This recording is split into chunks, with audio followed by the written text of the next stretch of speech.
성관계의 문제와 재정적 문제 때문에 부부가 이혼하는 경우가 거의 대다수라는 겁니다. 틀린 말이 아닐 겁니다.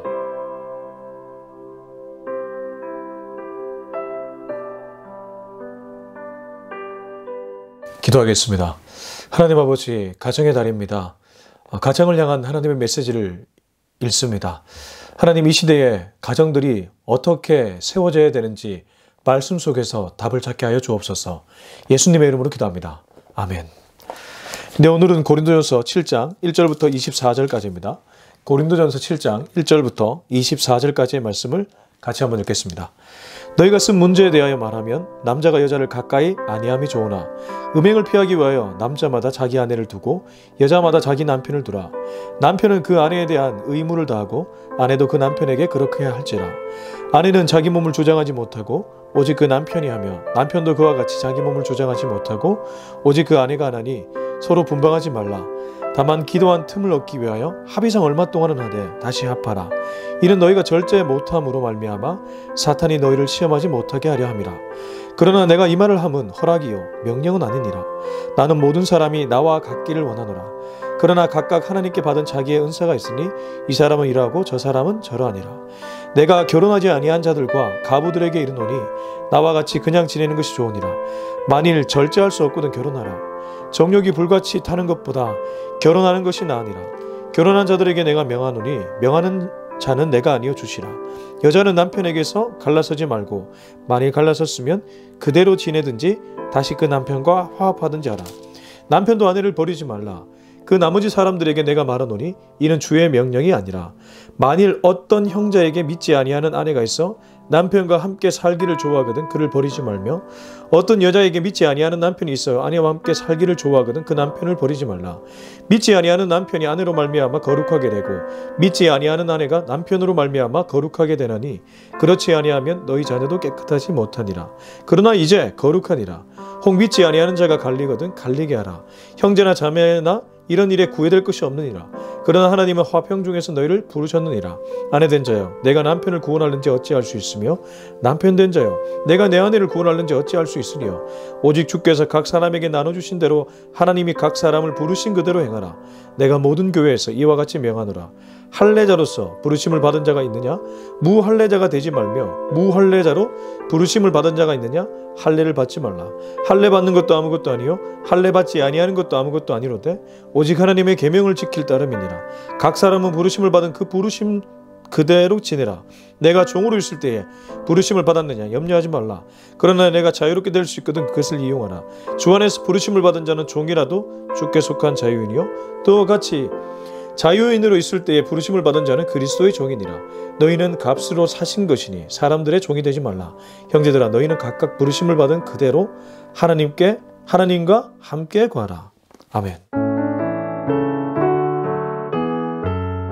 네, 오늘은 고린도전서 7장 1절에서 24절까지의 말씀입니다. 5월을 가정의 달이라고 부르죠. 그래서 많은 강단에서 교회에서 이 가정의 달에 가정에 관한 메시지가 선포됩니다. 제가 오늘 고린도전서 7장을 읽었는데요. 이 7장 전체가 가정과 굉장히 밀접한 연관이 있습니다. 특별히 부부관계에 대한 얘기를 합니다. 물론 7장 1절부터 24절에는 그 부부만의 문제가 아니라 또 재혼의 문제, 또 이혼한 후의 문제, 그리고 종과 또 자유 이런 비교 다양하게 나오지만 크게 보면 가정을 향한 메시지입니다. 가정은 진짜 중요합니다. 왜 그렇습니까? 가정에서 사랑받는 남편, 가정에서 사랑받는 아내는 밖에 나가 더 자신감을 갖고 살아갈 수 있기 때문입니다. 사람은 다 약합니다. 사람은 다 연약합니다. 근데 그 사람을 강하게 만들어주는 것이 무엇입니까? 자기 자신의 의지? 그런 것들은 기질에 따라 다릅니다. 그러나 그 가정 안에서 부모에게 사랑을 듬뿍 받고 배우자에게 사랑받고 자란 그런 사람들은 밖에 나가 다른 사람들과 관계를 맺을 때도 원만하게 맺습니다.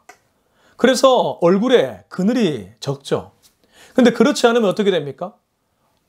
가정에서 사랑도 없고 가정이 역기능적이었기 때문에 밖에 나가서도 굉장히 예민해지죠.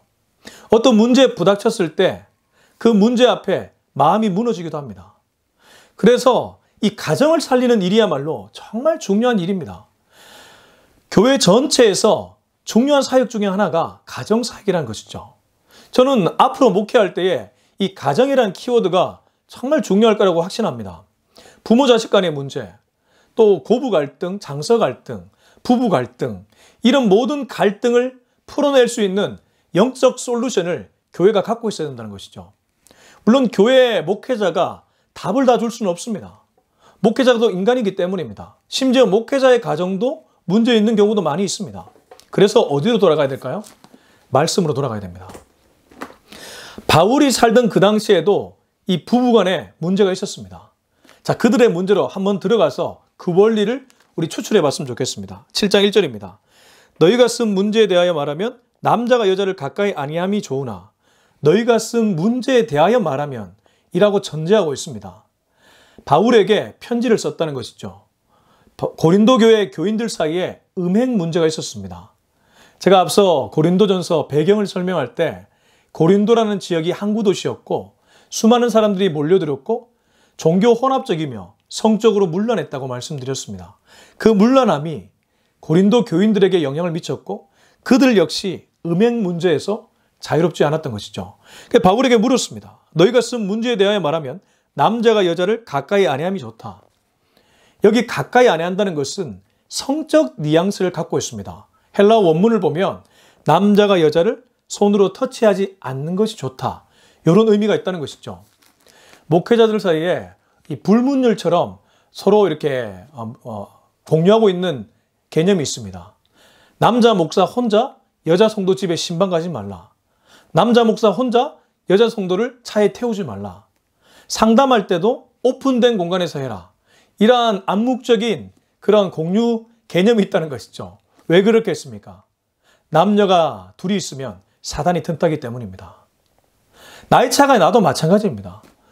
어떤 경우에는 이 문제를 소리 얘기했다가 넘어지는 경우도 더러 많이 있습니다. 목회자의 성적 타락 문제, 어제 오늘 일 아니지 않습니까? 그래서 바울은 고린도 교회 교인들에게 남자가 여자를 육체적으로 가까이 하지 않는 것이 좋다. 어떤 의미에서 둘이 가까이 있지 않는 것이 좋다. 특별히 언약 관계 외의 관계를 얘기하는 것일 겁니다. 결혼 외의 관계를 얘기하는 것이죠. 2절, 음행을 피하기 위하여 남자마다 자기 아내를 두고 여자마다 자기 남편을 두라. 이러한 문란한 성적 생활을 하지 않도록 하기 위해 결혼하는 것이 좋다는 겁니다. 남자는 자기 아내를 두고 여자는 자기 남편을 두라는 것이죠. 헬라어 원문에는 이 둔다는 표현이 가진다는 표현입니다. 그래서 많은 학자들은 이것도 성적 관계를 상징한다고 해석합니다. 그렇게 보면 음행을 피하기 위하여 남자마다 자기 아내와 성관계를 맺고 여자마다 자기 남편과 성관계를 맺으라는 것이죠. 표현이 너무 직설적이었습니까? 오히려 이것이 필요합니다. 결국 부부간의 문제 어디서 비롯되었을까요? 많은 분들이 얘기하는 것이 두 가지라고 합니다. 성격 차이, 여러 가지 차이를 얘기하지만 밑으로 들어가면 성 문제와 돈 문제라는 것이죠. 성관계의 문제와 재정적 문제 때문에 부부가 이혼하는 경우가 거의 대다수라는 겁니다. 틀린 말이 아닐 겁니다. 그래서 이 음행을 피하기 위해 남편은 자기 아내와 성관계를 맺고 아내는 자기 남편과 성관계를 맺으라는 것이죠. 3절을 읽어보겠습니다. 남편은 그 아내에 대한 의무를 다하고 아내도 그 남편에게 그렇게 할지라. 충실하게 그 관계를 맺으라는 겁니다. 간혹 여러 가지 이유로 잠자리를 거부하는 그런 배우자들이 있습니다. 그렇게 해서는 안 된다는 것이죠. 여러분, 성욕은 무엇입니까? 물리적 욕구입니다. 매슬로우의 욕구 단계설에 따르면 1차적 욕구입니다. 생리적인 욕구. 가장 기본적인 인간의 욕구가 성욕이라는 겁니다. 그 성욕이 채워지지 않으면 다른 위의 욕구로 가지를 못합니다. 그래서 부부는 서로가 최선을 다해야 된다는 것이죠. 물론 예외 있습니다. 예를 들어 여자가 출산하고 난 후에 조금 어느 정도 자기의 몸을 좀 관리해야 되지 않겠습니까? 또 너무 피곤한 경우가 있지 않습니까? 또 자녀 양육하고 너무 피곤한 경우, 그럴 때는 어느 정도 양해를 해줘야 될 겁니다. 그러나 그러지 않았을 때는 서로 의무를 다하라고 합니다. 남편이나 아내나 서로 마찬가지라는 거죠. 결혼이란 게 무엇이겠습니까? 내 뜻대로 다 살겠다는 것을 접어두고 결혼관계 안에서 그 안에서의 자유를 누리겠다고 약속하는 것이 결혼 아니겠습니까? 그래서 결혼을 진지하게 생각하는 사람들은 배우자가 원하는 것이 무엇인지 늘 살피게 되어 있습니다. 지금 바울은 그 얘기를 하고 있습니다. 4절입니다. 아내는 자기 몸을 주장하지 못하고 오직 그 남편이 하며 남편도 그와 같이 자기 몸을 주장하지 못하고 오직 그 아내가 하나니. 어떤 의미에서 조금 억울할 수 있습니다. 아니, 내 몸인데 내가 왜 내 마음대로 못해? 결혼 관계 안에서는 그렇지 않다는 것이죠. 결혼하기 전까지는 자기 몸을 자기가 마음대로 할 수 있습니다. 물론 그것도 조심해야 될 것입니다. 하지만 결혼을 했다면, 그 결혼이란 관계 속에 들어왔다면 남편은 자기 몸이 자기 것이 아니라는 거죠. 아내는 자기 몸이 자기 것이 아니라는 겁니다. 누구의 몸입니까? 서로의 것입니다. 이게 되게 신비스러운 일인데 사실 이 결혼 관계는 우리와 예수님과의 관계를 비유할 수 있는 중요한 척도일 수 있습니다. 우리는 우리 마음대로 할 수 있습니다. 그러나 예수님의 신부된 우리가 우리 마음대로 한다는 것은 신랑 되신 예수님께 어떤 의미에서 예의를 지키지 않는 일이죠. 예수님이 원하시는 것이 무엇일까를 늘 골몰하는 것, 생각하는 것, 그것이 신앙생활 잘하는 일 아니겠습니까? 가정 안에서 배우자의 관계도 마찬가지란 거죠. 아내가 원하는 것이 무엇일까? 육체적인 문제도 그렇고 정서적인 문제도 그렇고 남편이 원하는 것이 무엇일까? 육체와 정서 모두를 가리킵니다. 그래서 부부관계를 잘 풀어내는 키워드 중에 하나가 공감입니다. 육체적 공감, 정서적 공감. 이 두 가지가 굉장히 중요합니다. 5절입니다. 서로 분방하지 말라. 다만 기도할 틈을 얻기 위하여 합의상 얼마 동안은 하되 다시 합하라. 이는 너희가 절제 못함으로 말미암아 사탄이 너희를 시험하지 못하게 하려 함이라. 각방 쓰지 말라는 거죠. 당시 고린도 교인 중에는 가끔 기도하기 위해 기도의 처소를 찾는 사람들이 있었습니다. 지금도 그렇죠. 우리가 금식 기도하면서 몸과 마음을 좀 절제할 때가 있습니다. 또 기도원에 들어갈 때도 있습니다. 어떤 중요한 문제를 앞두고 그렇게 할 때가 있지 않습니까? 그럴 때를 제외하고는 각방 쓰지 말라는 거죠. 근데 현 시대에 와서 뭐 기도원 가고 이런 거 외에 각방 쓰는 것은 저는 크게 보면 두 가지라고 생각합니다. 첫 번째는 자녀가 태어나고 자녀로 인해 부부가 좀 각방을 쓰는 경우가 있습니다. 남편은 직장에 나가야 되기 때문에 또 아내도 뭐 마찬가지겠죠. 서로 피곤하기 때문에 각방 쓰는 경우가 있고 또 자녀 교육 문제로 인해 아예 기러기 아빠, 기러기 엄마처럼 떨어져 있는 경우도 있습니다. 뭐 제주도나 아니면 외국, 미국이나 유럽이나 해외에 떨어져서 지내는 경우가 많다는 것이죠. 이것도 위험합니다. 현실적으로 자녀 교육 잘하기 위한 부모의 마음으로서는 이해가 되지만 그런 가정일수록 조심해야 된다는 것이죠. 뭘 조심해야 됩니까? 뒤에 나와 있습니다. 너희가 절제 못함으로 말미암아 사탄이 너희를 시험하지 못하게 하려 함이라. 사탄이 서로 몸이 떨어져 있으니까 틈탈 수 있다는 겁니다. 다른 배우자가 아니죠. 다른 이성들을 보게 만든다는 것이죠. 굉장히 위험합니다. 서로 몸이 떨어지면 마음도 식습니다. 그 식은 마음에 사탄이 틈타면 자꾸 다른 것을 찾게 되기 때문입니다. 부부는 노력해야 됩니다. 특별히 각방 쓰지 않기 위해 노력하고 서로 합치기 위해 노력해야 된다는 것이죠. 연합이 무엇입니까? 몸과 마음이 함께 연합된 것을 진정한 연합이라고 부를 수 있을 겁니다. 6절입니다. 그러나 내가 이 말을 하면 허락이요 명령은 아니니라. 이 말을 우리에게 피해갈 구멍을 준 것으로 해석해서는 안 됩니다. 바울은 자원해서 하기를 원했기 때문입니다. 모든 것은 자유의지로 내가 스스로 하기를 원했기 때문입니다. 그리고 7절을 보면 이 말은 7절과 더 깊은 연관이 있을 가능성이 높습니다. 7절 나는 모든 사람이 나와 같기를 원하노라. 그러나 각각 하나님께 받은 자기의 은사가 있으니 이 사람은 이러하고 저 사람은 저러하니라. 모든 사람이 나와 같다는 것은 바울은 독신주의자였죠. 모든 사람이 나와 같이 독신으로 살기를 원하나 각각 하나님께 받은 자기 은사가 있으니 이 사람은 이러하고 저 사람은 저러하니라. 그러므로 내가 이 말을 한 것은 허락이지 명령은 아니다. 이렇게도 해석할 수 있다는 뜻입니다. 6절은 앞단락과도 연결되지만 뒷단락과도 연결된다는 의미죠. 아무튼 바울이 얘기하는 핵심은 결혼을 했다면 그 결혼관계 안에서 서로 의무를 다하라. 배려하고 섬기라고 얘기합니다. 사랑이 무엇입니까? 저는 사랑은 결국 십자가라고 생각합니다. 사랑의 완성이 십자가이기 때문입니다. 십자가는 무엇입니까? 죽음입니다. 자기 죽음. 내가 원하는 대로 다 하지 않는 것 자체가 죽음 아니겠습니까? 내가 하고 싶은데 결혼이라는 관계 속에서 배우자가 원하는 것이 무엇인지 알고 맞추어주는 것 죽음 아니겠습니까? 이 죽음을 잘하는 사람들은 결국 어디로 갑니까? 예수님의 십자가의 길로 갑니다. 누구든지 나를 따라오려거든 자기를 부인하고 제 십자가를 지고 나를 쫓을 것이니라. 제자도는 여기에 있다는 것이죠. 부부관계에서도 제자도가 있다는 뜻입니다.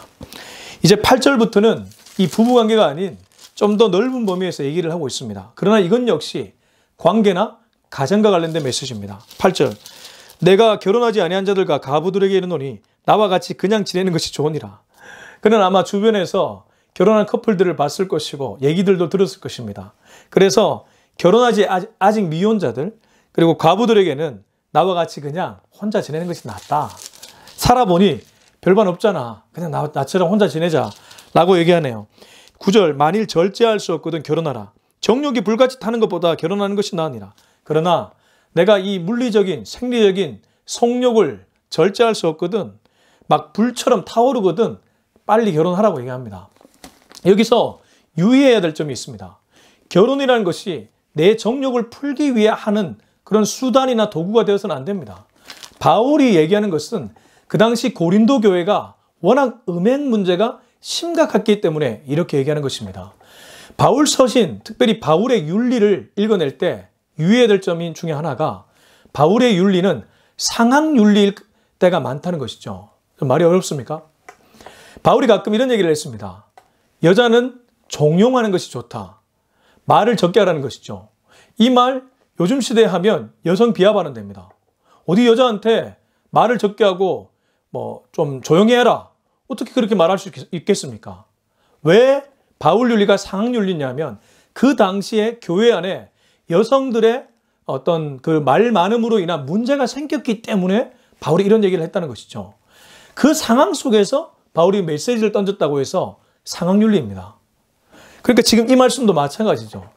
이 결혼하라고 하는데 그 정욕에 불타는 것보다 결혼하는 것이 낫다는 것은 그 이유 하나만으로 결혼하라는 것이 아니라 당시 고린도 교회에 이 음행 문제가 그만큼 심각했음을 바울이 얘기하는 것이다. 이렇게 해석하는 것이 옳다는 겁니다. 10절입니다. 결혼한 자들에게 내가 명하노니 명하는 자는 내가 아니여 주시라. 이 가로안은 보통 다른 사본에 이렇게 기록되어 있거나 이런 의미를 갖고 있습니다. 여자는 남편에게서 갈라서지 말고 여자는 웬만한 이유 외에는 남편과 이혼하지 말라고 합니다. 11절에 남편도 마찬가지입니다. 만일 갈라섰으면 그대로 지내든지 다시 그 남편과 화합하든지 하라. 만일 이혼했으면 재결합하라는 것이죠.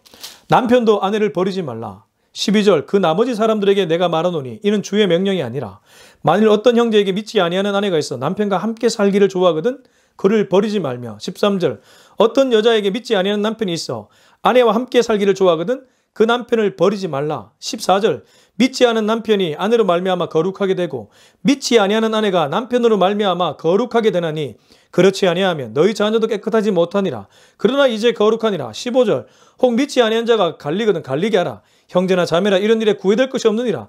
그러나 하나님은 화평 중에서 너희를 부르셨느니라. 이 11절부터 15절까지는 이 기본적인 원리에 대한 얘기를 하는데 만약 너희가 이혼을 열심히 했다면 웬만한 이유 외에는 이혼하지 말라는 것이 바울이 말하는 원칙입니다. 그건 아내나 남편도 마찬가지인 것이죠. 근데 믿지 아니하는 아내와 사는 남편도 있고 또 믿지 아니하는 남편과 사는 아내들도 있었습니다. 근데 그 배우자가 믿지 않은 남편, 믿지 않은 아내가 배우자가 그 남편이나 아내와 살기를 원하면 이혼하지 말라는 것이죠. 믿음 문제로 쉽게 이혼을 선택하지 말라는 것이죠. 이미 네가 안 믿는 사람과 결혼했다면 그 이유만으로 이혼할 생각을 하지 말라는 겁니다. 그걸 뭐 때문에 그렇게 얘기하냐면 14절 믿지 아니하는 남편이 아내로 말미암아 거룩하게 되고 믿지 아니하는 아내가 남편으로 말미암아 거룩하게 되나니 그렇지 아니하면 너희 자녀도 깨끗하지 못하니라. 그러나 이제 거룩하니라. 두 가지입니다. 영혼 구원인데 배우자의 영혼 구원과 자녀의 영혼 구원 때문에 그렇게 하라는 것입니다. 어떤 의미에서 가정의 선교사라는 거죠. 믿지 아니하는 남편, 믿지 아니하는 아내를 만났다면 그 영혼 전도하라고 하나님이 보내셨다는 뜻입니다. 거룩해진다는 것, 어떻게 내 거룩이 그 사람한테 가겠습니까? 그 사람이 예수님 믿어야지만 거룩해지는 것 아니겠습니까? 근데 그 사람이 예수님 믿기까지 선한 영향력을 미치라는 것이죠. 쉽지 않습니다. 왜 그렇습니까? 가정은 민낯을 보여주기 때문입니다. 가끔 저희 와이프도 저한테 깬다는 표현 종종 씁니다. 목사일 때는, 설교할 때는, 교회에서 성도들을 만날 때는 굉장히 갖춰진 모습을 보이지만 집에 가면 어떻겠습니까? 전들 파자마 같은 거 안 입겠습니까? 퍼져 있는 모습 보이지 않겠습니까? 그런 모습을 서로 다 보여주는데 어떻게 선한 영향력을 끼칠까? 그래서 가까운 관계에 전도하는 것이 가장 힘들다는 얘기도 합니다. 근데 전도 잘하시는 분들의 공통 고백은 거기서부터 시작되어야 된다고 하더라고요. 그 영혼을 전도하지 못하는데 어떻게 멀리 있는 영혼을 전도하냐 이 말입니다. 가까이 있는 사람 전도하기가 가장 어렵습니다. 저는 이 가까이 있는 사람 전도할 때 떠오르는 예화가 있습니다. 어떤 한 아내가 평생 남편의 신앙 문제로 고심했습니다.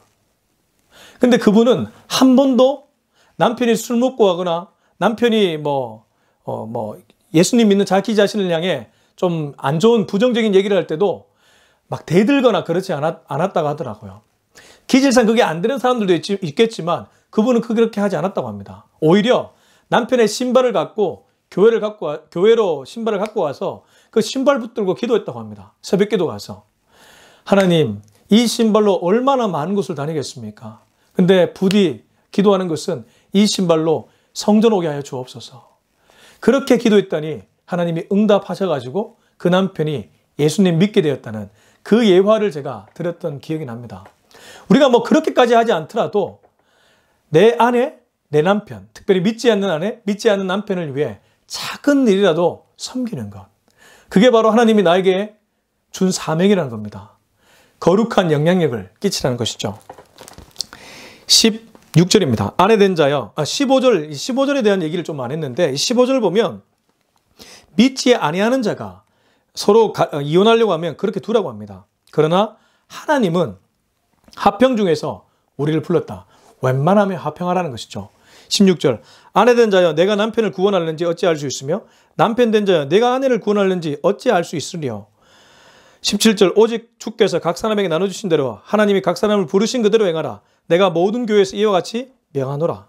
결국 바울이 얘기하는 것은 가만히 보면 자원하는 심령으로 하라는 것이죠. 17절 보면 오직 주께서 각 사람에게 나눠주신 대로 하나님이 각 사람을 부르신 그대로 행하라. 내가 모든 교회에서 이와 같이 명하노라. 결대로 하나님께 쓰임받으라고 얘기합니다. 네 결대로 하나님께 나아가라고 합니다. 목적이나 방향은 분명하지만 그 모양과 색깔은 다양할 수 있다는 것이죠. 18절부터는 이제 다른 얘기가 나옵니다. 할례자로서 부르심을 받은 자가 있느냐? 무할례자가 되지 말며 무할례자로서 부르심을 받은 자가 있느냐? 할례를 받지 말라. 할례 받는 것도 아무것도 아니요 할례 받지 아니하는 것도 아무것도 아니로되 오직 하나님의 계명을 지킬 따름이니라. 20절 각 사람은 부르심을 받은 그 부르심대로 지내라. 바울이 앞서도 얘기했지만 아디아포라 교리를 중요하게 여기는 그런 사도였습니다. 아디아포라 교리는 구원 외의 문제를 유연하게 대응하는 것입니다. 아디아포라 교리 밑에 깔려있는 가치는 건덕입니다.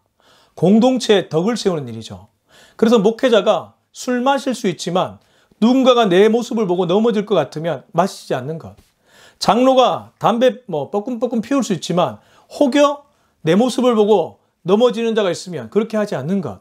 바로 그런 것이 아디아포라 교리였는데 이 18절부터 20절도 마찬가지로 볼 수 있습니다. 할례자로 부름받은 자, 무할례자가 되지 말며 믿음 잃지 말라는 거죠. 무할례로 부른 자, 그 할례라는 너무 율법에 매이지 말라는 겁니다.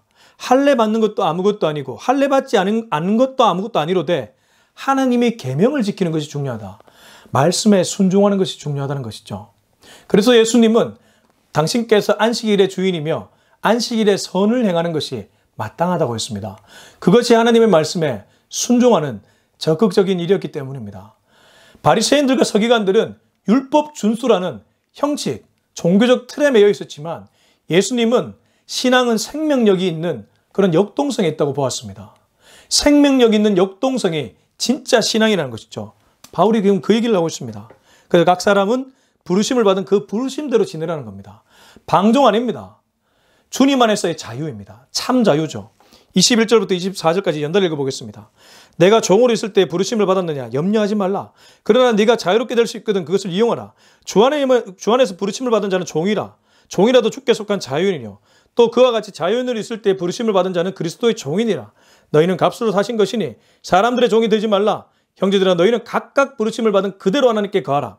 이 말씀은 종과 자유인의 비교인데 당시에도 물리적으로 노예나 종들이 있었습니다. 그러나 예수님 믿으면 네가 그 종 신분이 아니라 진정한 자유인의 신분이 된다는 것이죠. 그리고 만약 그러한 신분이 아닌 사람도 예수님 믿으면 오히려 하나님의 종이 된다는 것이죠. 종과 자유가 뗄래야 뗄 수 없는 관계인데 물리적 종이 아니라 오히려 영적인 종이 우리가 추구해야 될 방향이라는 겁니다. 그래서 당시에 종이나 노예들이나 사회의 약자들에게 위로의 메시지를 던졌던 것이죠. 과부들에게 위로의 메시지를 던졌던 것입니다. 너희는 예수님의 핏값으로 샀다. 사람들의 종이 되지 말라고 합니다. 종이더라도 내가 지금 물리적으로 보면 어떤 회사에 취직해서 그 회사의 오너를 위해 일하는 것 같지만 실제는 그게 아니라 영적인 신분으로 보면 너희는 하나님의 종으로서 그 일을 하고 있다는 것입니다. 이게 기독교인이 가져야 될 자기 정체성입니다. 나는 사람의 종이 아니다. 나는 하나님의 종이다. 하나님 안에서 자유를 얻은 사람이다. 이 정체성을 분명하게 가지라고 바울은 권면하고 있습니다. 24절 형제들아 너희는 각각 부르심을 받은 그대로 하나님과 함께 가라. 너희가 부르심을 입은 그대로 그 자리에서 하나님과 함께 가하며 그 일을 감당하라는 메시지를 던지고 있습니다. 저는 오늘 여러 가지 얘기를 했습니다. 아무래도 본문이 길다 보니 여러 메시지가 나왔습니다. 중요한 원리는 무엇입니까? 하나님이 우리에게 원하는 것은 하나님 안에서 자유롭게 살라는 것입니다. 그러나 하나님 밖으로 가면 그건 자유가 아니라 방탕이고 방종입니다. 부부관계라는 것은 하나님 안에 있는 것입니다. 그러나 그 밖으로 가면 방탕이고 방종이고 음행입니다. 부부관계라는 언약관계 안에서 할 때는 그건 자유입니다. 오히려 그 자유를 적극적으로 누리라고 얘기합니다. 하나님이 지금 바울의 입술을 통해 주는 메시지는 바로 이것입니다. 저와 여러분은 자유인으로 살고 있습니까? 아니면 사탄의 노예로 살고 있습니까? 오늘 그 질문을 나에게 던지고 오늘 하루 정말 주님의 종으로 주님 안에서 참 자유를 누리는 사람으로 살아갈 수 있기를 예수님의 이름으로 축복합니다. 기도하겠습니다. 이 시간 기도할 때 우리가 하나님께 이런 메시지를 하나님께 이렇게 기도했으면 좋겠습니다. 하나님, 내 가정은 어떠합니까? 내 가정에 회복되어야 될 가치는 무엇입니까? 내 안에 내 남편과 어떤 대화를 해야 될까요?